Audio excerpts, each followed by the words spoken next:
دی ہے وہ بے مثال ہے۔ جاپانیوں کو اردو سے بہت پیار ہے۔ جاپان کے قونصل جنرل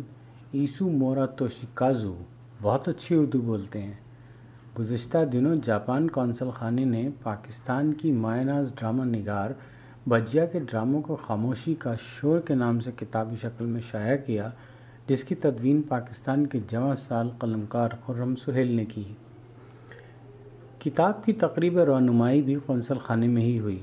اس موقع پر قونصل جنرل ایسو مورا توشیکازو نے وائس آف امریکہ سے بجیا اور کتاب سے متعلق اردو میں ہی تبادلہ خیال کیا۔ بجیا صاحبہ پہلے سے جاپان کے ساتھ بہت لگن تھا، انہیں بہت لگن تھا، اور PJCA کے صدر بھی تھی، اور میں نے ان کے ساتھ میرے تعلقات بڑھتے رہے، اور میں نے سوچا وہ تو بہت ہی مشہور شخصیت ہیں، ان کے بہت سے اچھے یہ ڈرامہ اسٹیج وغیرہ یہ وہ بناتی رہی، تو اس میں سے کم از کم جاپان کے سلسلے میں ڈرامہ ہیں اس کو محفوظ رکھا جائے، اور میں نے اور یہ میرے کولیگ نے کوشش کی، اس کا نتیجہ اب یہ آپ کے سامنے ہے۔ اور دراصل جو میں نے ذکر کیا تھا، یعنی ان کی زندگی میں ان کی خدمت میں پیش کرنا چاہتے تھے، ہمارے افسوس کی بات یہ ہے وہ جلدی چر بسی، ہمارے دیکھیں آخرکار ہم نے ان کی روح کے سامنے یعنی یہ کتاب ہیں یعنی پیش کی ہیں۔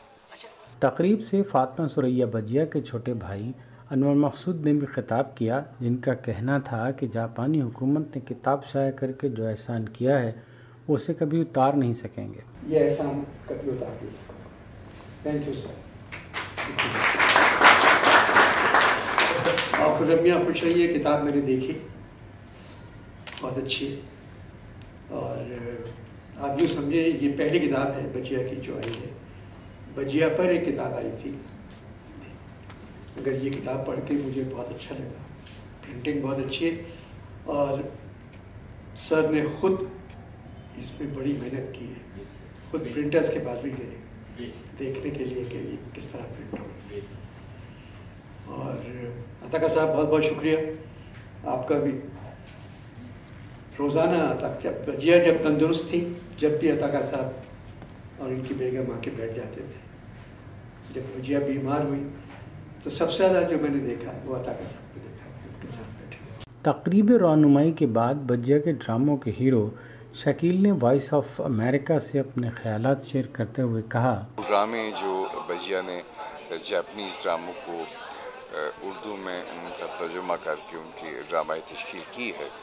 ان میں سے بیشتر ڈرامہ میں نے عملی طور پر کام کیا ہے، اس حوالے سے میں جانتا ہوں۔ اور جو میں نے اس سے پہلے کہا بھی ہے کہ بجیا ایک ہمہ جے شخصیت تھیں جنہوں نے اس کام کا آغاز صرف جاپنیز ڈرامہ سے ہی نہیں کیا، اس سے پہلے انہوں نے ایک کھیل کیا تھا جو امریکن تھا، مسٹر ہیگن کے نام سے، جس کے اوپر ایک فلم بھی بنی تھی، مائی فیئر لیڈی۔ وہ انہوں نے بڑا طویل ڈرامہ اس کا اردو میں ترجمہ کیا، اور یہاں میں یہ بات ضرور بتانا چاہتا ہوں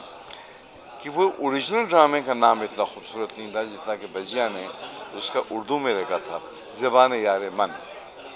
تقریب سے خطاب کرنے والوں میں پاکستانی ڈراموں کی جانی پہچانی شخصیت قاضی واجد بھی موجود تھے، جنہوں نے فاطمہ ثریا بجیا کو خراج تحسین پیش کرتے ہوئے کہا، فلاحی کام میں بہت آگے رہی، اور ہمیشہ انہوں نے فلاحی کاموں کو بہت ترجیح دی، کوئی بھی حوالہ ہو کسی قسم کا نہیں، بجیا ہمیشہ ہر کام میں آگے رہی۔ کتاب کے مدون خرم سہیل کا کہنا تھا، بحیثیت قوم ہم بہت خوش قسمت ہیں کہ ہماری زندگی میں، ہمارے معاشروں کی زندگی میں ایسی شخصیات آئیں جن کا ہونا، جن کا کام کرنا، اور جن کے کام کی وجہ سے پوری دنیا میں ہمارے ملک کا پہچانا جانا، ایک تعارف بننا، یہ ایک خوش نصیبی کی بات ہوتی ہے کسی بھی قوم کے لیے، کسی بھی معاشرے کے لیے۔ فاطمہ ثریا بجیا ایک ایسی ہی شخصیت تھیں جنہوں نے نہ صرف ہمیں تہذیب کا شعور دیا، تمدن کا فہم دیا، بلکہ ہمارے پیارے ملک پاکستان کا بہترین تہذیبی